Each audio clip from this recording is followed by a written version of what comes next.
Our first story is about Pfizer and BioNTech. They reported updated data on their phase 3 clinical trial. The efficacy went down from 95% when it was first reported to a 91.3% when looking after up to 6 months after the second dose. They had 100% efficacy in preventing severe disease if you define it by the CDC's definition of severe disease, and it was 95.3% if you use the FDA's definition of severe disease. And then there was 100% efficacy at preventing the South African variant, although that was only 6 cases, so 6 versus 0. So I don't think we can quite call that 100% yet.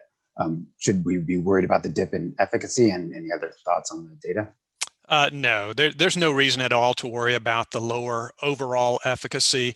Like you said, Brian, Pfizer and BioNTech were measuring, in these updated results, they were measuring up to 6 months after the second dose. That initial efficacy result of 95% was much closer to the administration of the second dose of their vaccine. So you would expect maybe a little bit of degradation there, and that's what we're seeing. I mean, nothing big, just a few percentage points. So no reason at all to worry. Look, this vaccine remains highly effective from everything we can tell.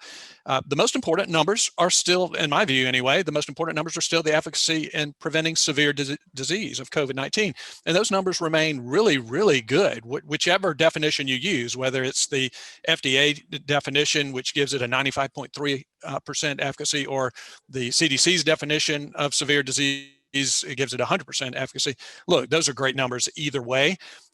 You know, that 100% efficacy against the South African variant rather is encouraging, but like you said, there's some really low numbers involved in this study. I think there were only 800 participants in the South African study that Pfizer and BioNTech conducted.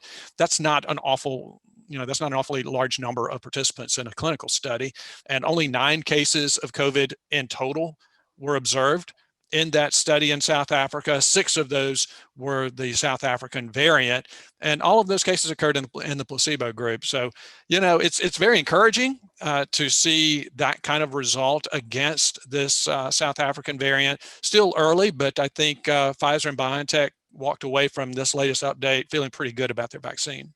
Yeah, I mean, I definitely like to see more data on the variants, but besides that, missing data, which they just can't give us, at least not yet, I think the rest of the data looked really positive. Right, I agree.